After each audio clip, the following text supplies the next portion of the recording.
I guess that means we're ready to go, huh? Is that right? Well, good. Well, as I said, this is our first attempt to do a Zoom talk, so I hope it works out all right. But the whole thought behind the thing was when we came across these images, these silkscreen images.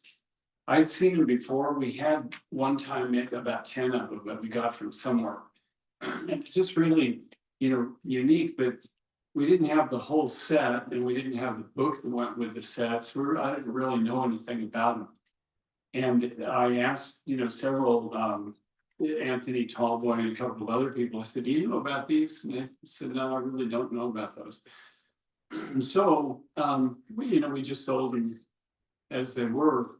And then I got a call from a woman who is a southwestern writer in Tucson.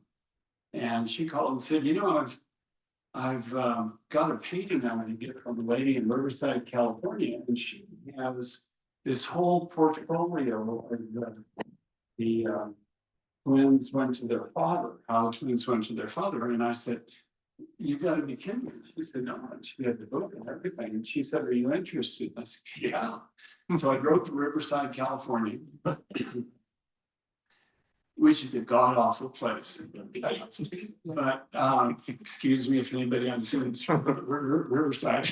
But when we got there, she was just a lovely woman, and she was about 85, and her mother had these and had them framed, and they're the original first edition, which was published in 1943. And how it came about is this ethnologist named Maude Oakes, and an artist, and a writer, and she had just decided she'd studied cultures around different parts of the world, and she just decided it would be important to go out and meet some Native American culture to be involved. So she moved on to the reservation and she had lived in a Hogan, near a community out there, and she got to know people and really enjoyed it, learned how to speak some Navajo, not really well, but she had a guy that was the translator for her, and he did a good job. And anyway, she was invited to a blessing my ceremony, which she went to and had a really nice experience. It was a 3-day ceremony, and she got to know the medicine man, and he needed to ride somewhere. So she gave him a ride, while they were riding. He was telling her about the ceremony that he did for young men who were going to war, because this was in 1941, 1942, when World War II was going on. And for the first time, a lot of Navajo people, all Native people, were actually being drafted or were enlisting in the armed services. A lot of people don't know that Native American people make up the largest per capita group in the United States Armed Forces, which is pretty amazing. And they didn't have the right to vote at the time. That's right. They couldn't vote at that time. It was the story that the reason when that hit me, I was actually at a 50th wedding anniversary for Matthew and Marie Gay, and took my mom down there. And I think we were the only 2 Anglo people there. It was a wonderful group of people all in this one hall, and they were doing speeches about the wedding and the anniversary and all of that. And a young man who was in family had just come back from Afghanistan, and I think it was Iraq at that time. Anyway, he'd come back, and they asked him to come up and say a few words, and he got up and he talked about being proud to have been representing his country, and really heartfelt speech. And then the preacher said, I'd like everybody who's a veteran to stand up. And like 80% of the men in that room and about 50% of the women stood up and been in the armed forces, right? And then this woman in full Navajo shirt and a squash blossom and everything got on top of a chair, and she sang the national anthem in Navajo. tell you what, it was really a moving point. So anyway, I got sidetracked there. But the idea with the two came to their father. You know, as I read through the ceremony, I realized you really couldn't understand what happened here unless you knew a little bit about how the Navajo people got into this world. So that was what I thought tonight would be kind of fun. And there's, you know, I've read a lot of books about it, and a lot of them are different and changed, but this one actually, Jeff King, the medicine man, had given to Maude Oakes. So from his perspective, I think it's probably as close to any of them. And forgive me if my interpretations are not exactly right. And you're not getting the King James version. This is the generic version. But basically, the Navajo people lived in the previous world, and they, you know, they were getting along pretty well. They had man in the Navajo group had 12 wives. And so I don't know how they got along, but they had 12 wives, and they had, you know, grew corn, and it was a healthy community. And they would go hunting, and when they go hunting, Coyote would always go with them, the trickster. But he was really good, and his job after every hunt was to carry back all of the meat. So he would carry it back, and he was told just to take it back to the village. They already gave him some, but he would take the meat back to the village. And then what happened is one day he was going back, and he decided to see what was in the bag. So he opened the bag, and it opened up and spread out all over the place, and then he couldn't get it back in the bag. And the headman came along and saw what he had done, and they called him "he who always does the wrong thing," and made fun of him and told him he couldn't go hunting with them anymore. Well, Coyote also is a witch man, so he put a spell out there to keep the people from actually being successful in their hunts. And so they were going out day after day, and they were not killing anything. And if it wasn't working very well, and the women in the village were pretty unhappy because they were eating seeds and they were eating plants, because the men weren't bringing home any meat. So they were blaming guys, and the guys were saying, well, there must be something you're doing here that's brought on this bad luck, you know. So this whole thing goes on. And anyway, Coyote decided that he needed to get back at Headman, because he really wanted Headman to apologize to him for you know, his transgressions, and you know, let it go, let it go on the hunts. But he decided that he would cast a spell, which the men would go out and they went hunting, and Coyote went out and he drove all of the animals towards the hunters, but he put a spell on it. They would kill or shoot the animals, but they wouldn't kill them. And then the men had to track them over a long period, so that it got dark, and so they had to stay out that night. And this was part of Coyote's plans, because he kind of had eyes for Headman's oldest wife. So he showed up at her hogan and he's outside saying, "Oh, it's so cold, you've got to help me." And so finally she felt bad and she let him in. And then he kept saying, "I'm still so cold, I'm so cold." And she was sleeping under a rabbit skin, and she finally let Coyote get in under the rabbit skin with her, and that's what happened there. And then the next morning, you know, Coyote gets up and he heard that the men were coming back, right?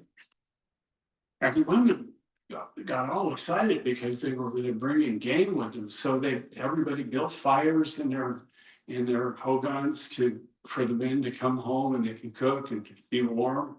And the problem was that the wood that the first man's oldest wife had used had been marked by Coyote, right? So they're burning this wood, and he comes in and he smells this. He says, "What is that? Get rid of that wood." So he takes it out and he brings in new wood, and it's the same thing. It's going along, and all of a sudden he's saying, "Coyote has been here. You have been cheating with Coyote."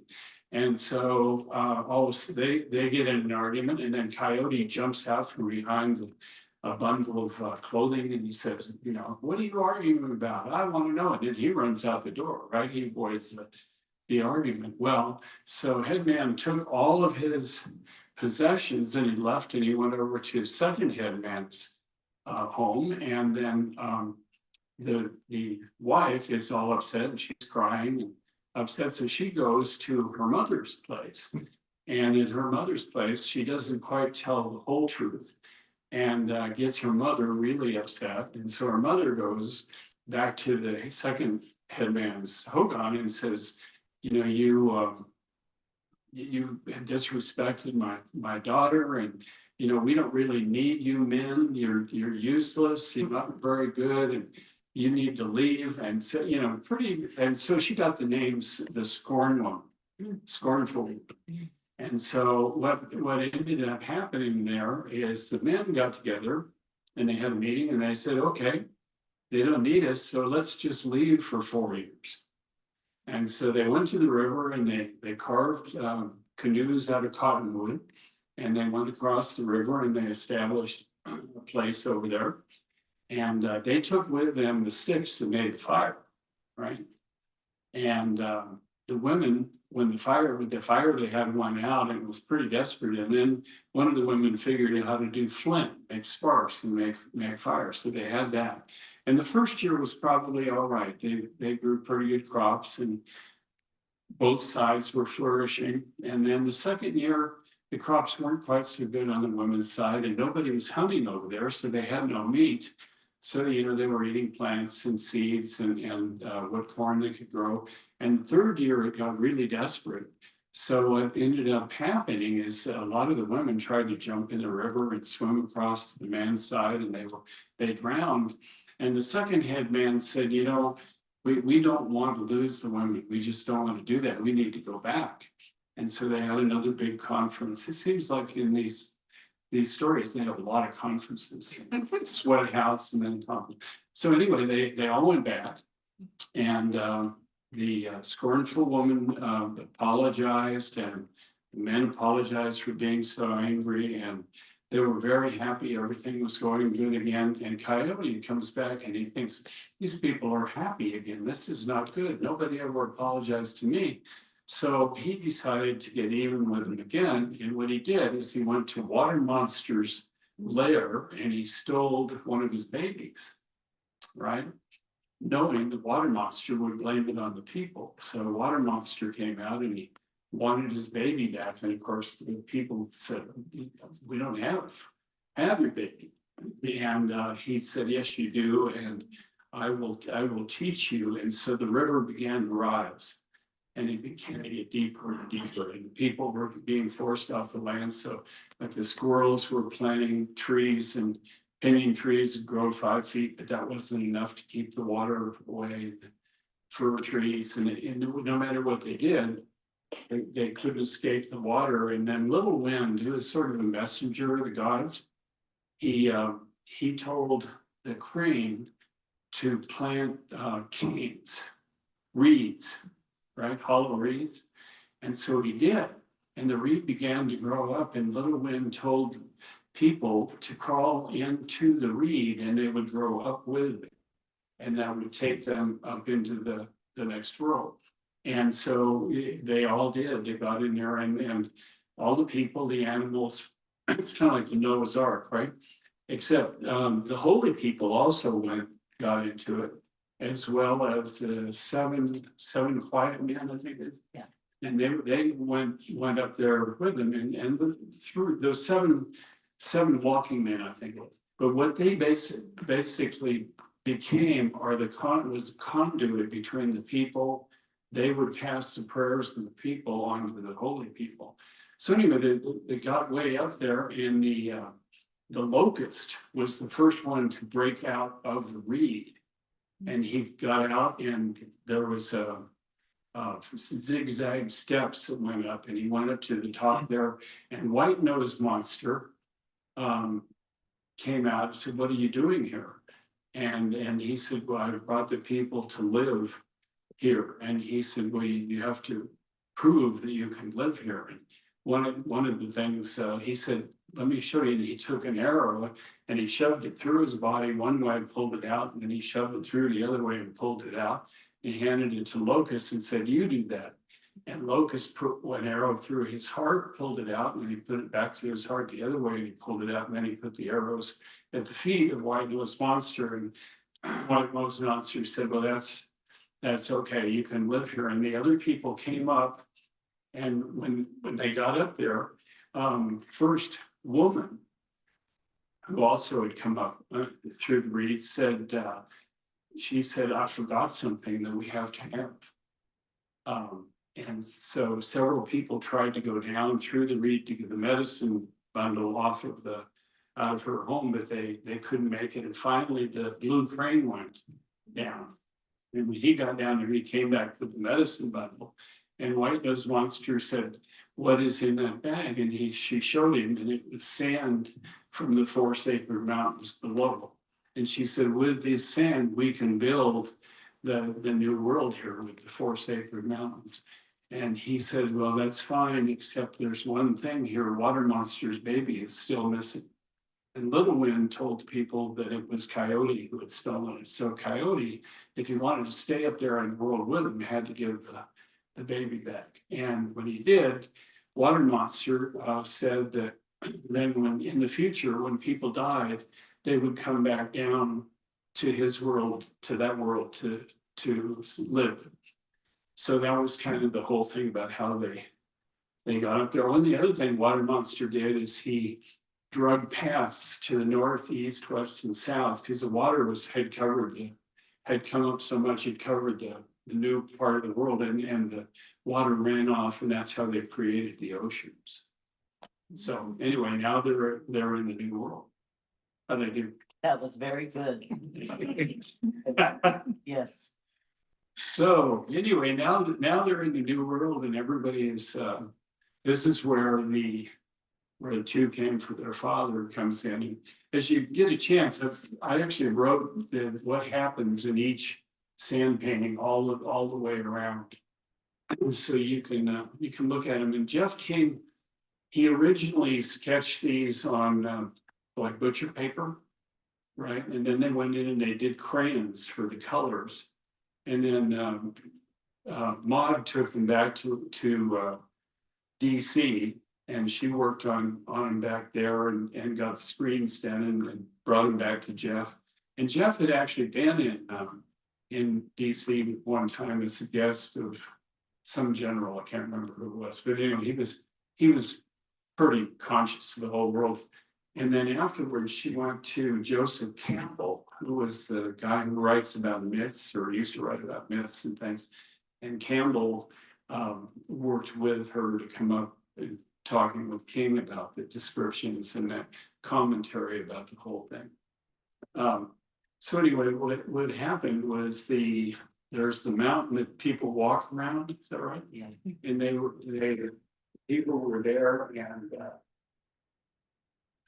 there was first man and first woman were there, and they've been told that when the earth was settled, that changing woman would be born.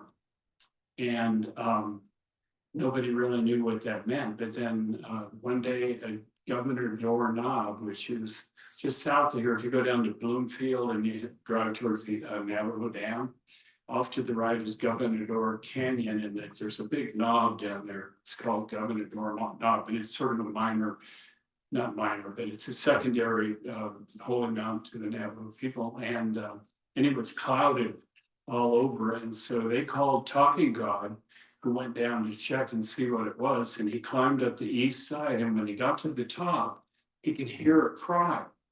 He wasn't sure what it was, but he could hear this cry. And he went around the edge, and he found in a depression filled with flowers was this baby, right? So he took the baby, and she was born of darkness, whose father was the dawn. And they carried her down to first man and first woman who raised her, and brought her up, taught her things. And then, when she became a woman, they had a ceremony, and that was the first time the Navajo had the Cosmology ceremony where, Ceremony. yeah, Canalda. Canada. Okay. And to celebrate her becoming a woman and to, bring her in a new life.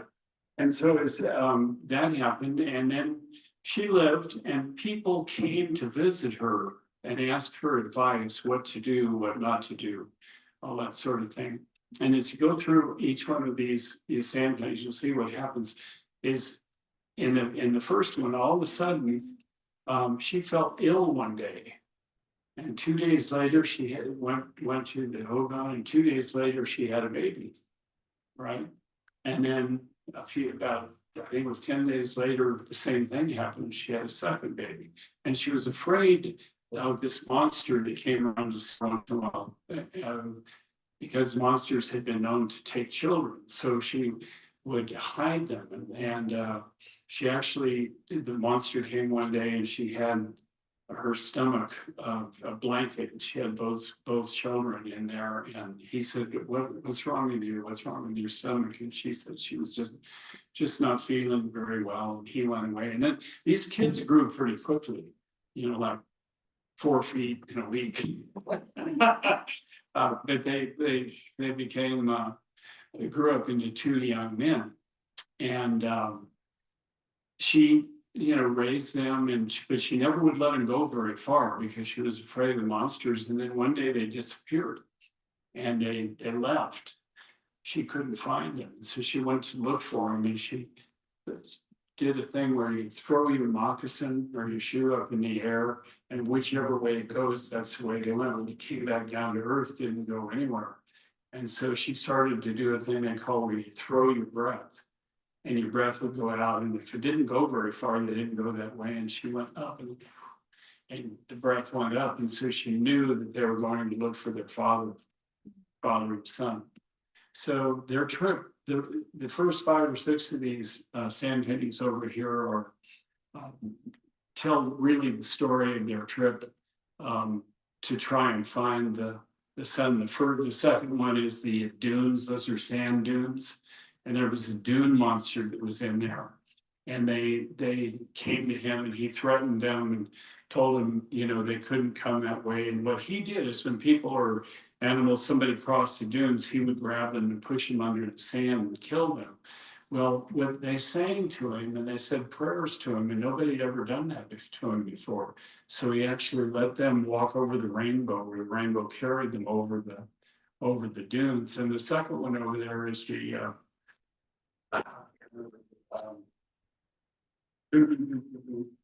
there are 2 plants like reeds and something, but they would either one of them would kill these guys. But there was a hole that they came up a hill, and this woman dressed in black came out of this hole, and she was Spider-Woman. They didn't know that at the time, but she came out, and she said, come in, it's late, you need to stay here. So they went into the hole in the ground, and it's amazing, the hole just got bigger as they went in, so they fit.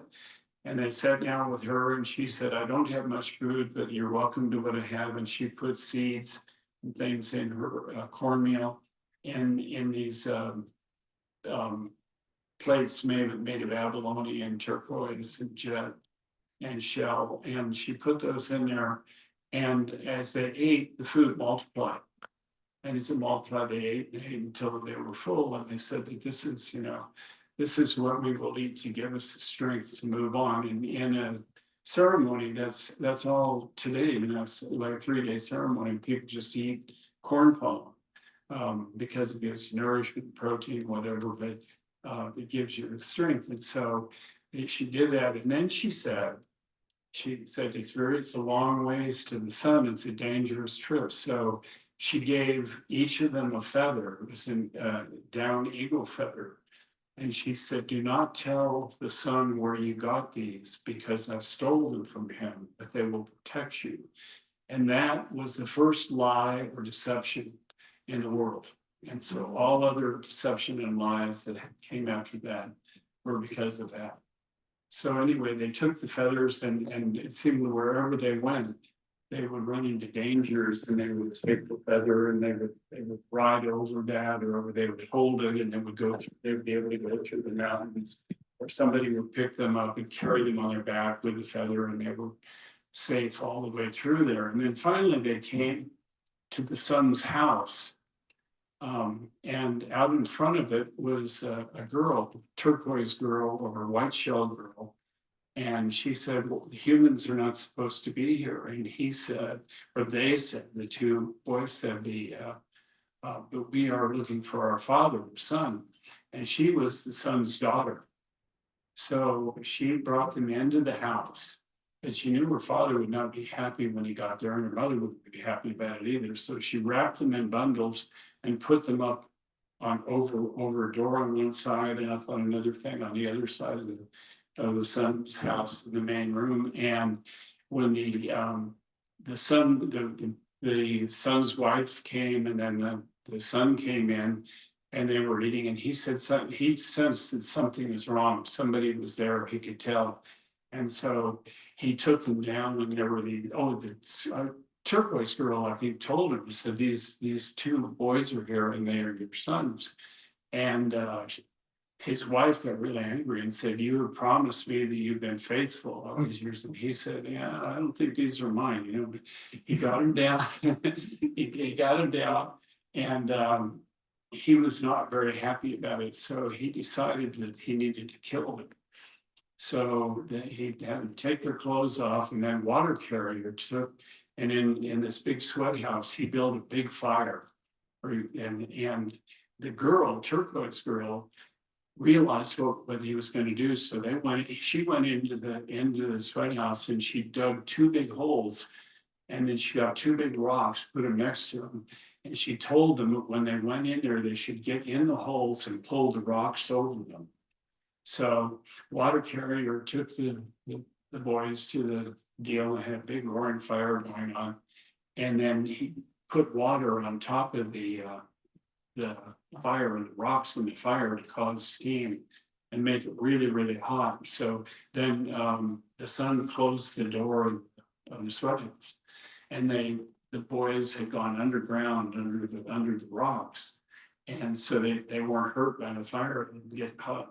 And so after a while, they hadn't heard any noise, and the son called them and he said, are you warm? And they said, oh, we're just fine. You know, and so he thought, that's not right. So they got him out again, and that didn't sound good. So they were heading back to the house, and this little worm, and they'd taken their clothes off, so they didn't have their feathers, right? So they weren't protected. And this little worm said to him, when they give you food, it will be poisoned. They'll put a poison down, and it's in a basket. So when they give it to you, turn the basket around halfway and only eat the half that's closest to you then, because the other half is poisoned. And then he gave each of them a spore from this worm. And they each took that and they went in. And so they sat down with the son, and when they were handed the basket, they turned it around and they ate just half of it. And the son watched them and nothing happened to them. So he was kind of puzzled, but he got a little angry and he said, okay, you come with me. And he took them, and by then they had their clothes back on, they had their feathers, right? So they went into this next room where there were these obsidian spears and knives that were sticking up. And the father took the youngest boy, or the oldest boy, up on a platform and pushed him off, and he came down, going to crash on top of a spear, but he just missed it, landed on the ground on his feet. And then the younger boy did the same. And so the son, I think, finally realized that what I got from it is that these really were his sons, but he couldn't figure out why they were there. And so he took him to, there were four doors in the house, and the first one he opened up, and there was flowers and mountains and beautiful things. And he said, is this what you're after? And they said, no, someday, but not right now. And so then he took him to the next room, and they opened the door, and there was the wild game, you know, that you would hunt, that sort of thing.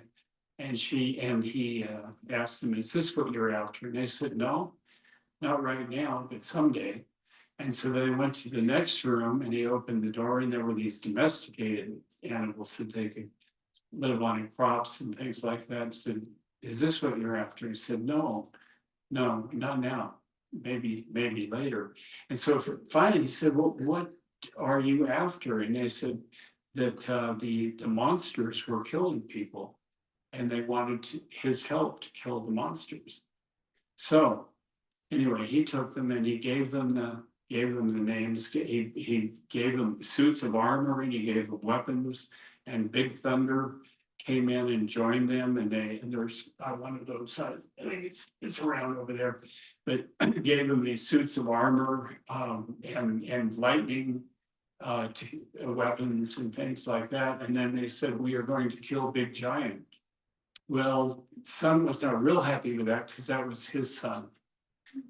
For sure. So it's a complicated religion. I'm not telling you anything. It's a wonderful story. So anyway, they went out and the son actually helped them to kill Big Giant. He had two lightning bolts that he fired or threw it at the Big Giant, and then the two boys killed him. You took their lightning bolts, and then you took their obsidian knives and they killed that monster, and they were given the name Monster Slayer. That was the oldest boy, and he was considered the son of the sun, whereas Born of Water was considered the grandson of the sun. And so after that, it goes into the description of all the different monsters they killed and how they did it. And when they came back to First Man and First Woman and told them they had killed the Big Giant, everybody was so grateful and thankful. And they were actually, they called them the Hero Twins. So it's a great story, and all of these protections that they go through. I thought this is really a fun one.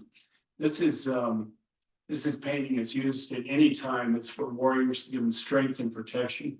But the guy up here on the top that's going all the way across, that's the Milky Way man, right?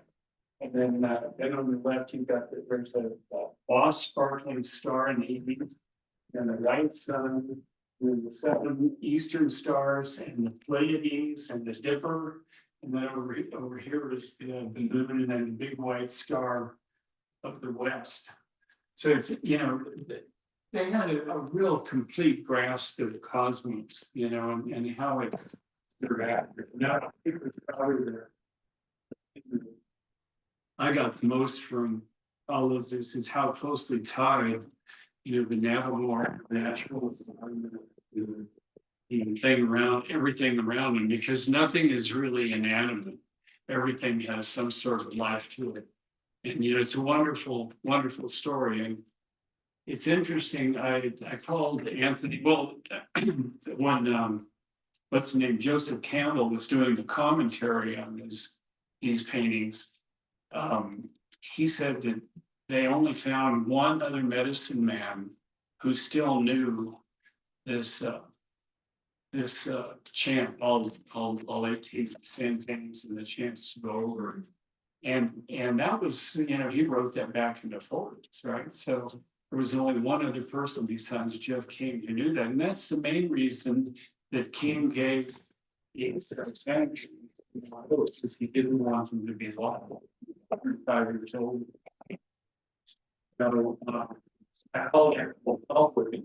He spent a lot of time, or spent an awful lot of time during the Iraq and the Afghanistan wars, doing ceremonies for people to make them, help them survive and protect them. And I said, so Anthony, do you do this ceremony? And he said, no. He said, I don't. He said, we do a lightning ceremony and it's 5 days. But he said, I don't know that ceremony. So, it's real possible there's nobody left that actually knows it. They're all passed down through whomever wants to learn it. A lot of good. Traditions are being lost. Yeah.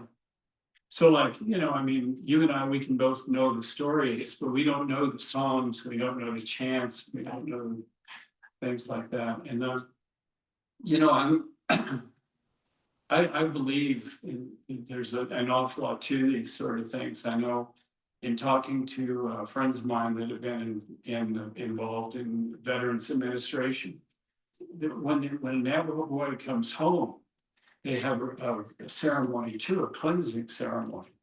And this guy said it's really interesting that these Navajo kids do not seem to have the PTSD and other problems that Anglo kids and other kids have when they come back, because these ceremonies, cleanse them and help them. And I believe strongly in that, not only in thought, but just in the way that we all interact that way. So it's been a real interesting one. I've had one time when several years ago, some of you may remember, we had a burglary here and some people came through skylights on the top, came in and they train, it's a train, everybody in Zoom, it's a train.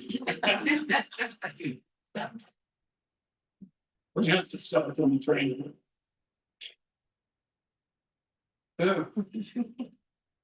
One lady told me, she said, yeah, that really is annoying. And I said, it just sounds like money to me.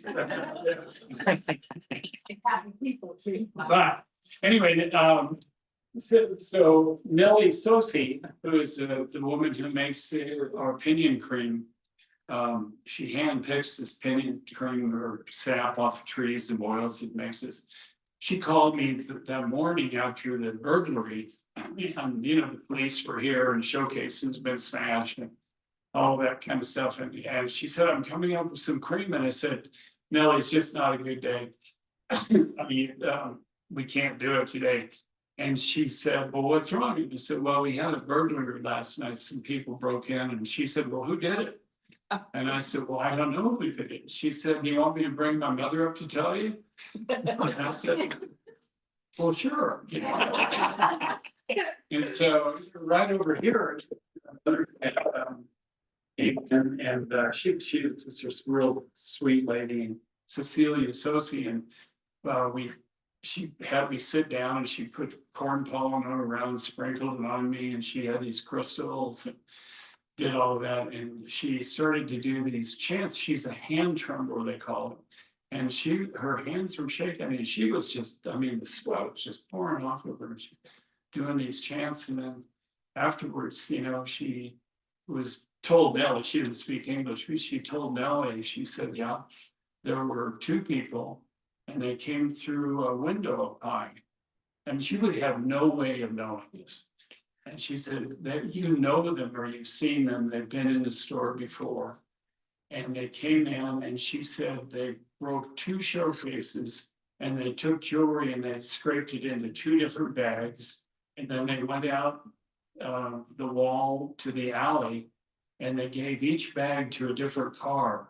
And one of them went south and one of them went north. And you'll never find out what happened to the one that went north with the one, because that person is going to sell it all at once. But it went to the south. That person will sell it one at a time and you'll at least find out where it went. So I told the police that. Of course they thought I was crazy. But what ended up happening is about 2 weeks later, a guy, Jesse Robbins, who's a silversmith we worked with, calls and said, Jackson, I just saw one of the bracelets that I sold you is on an eBay store in Arizona. So I called the police called that guy, and he said, well, I bought it from this guy on Craigslist. And he lives right over here in Arizona, and he sent pictures of all of the pieces that had been stolen.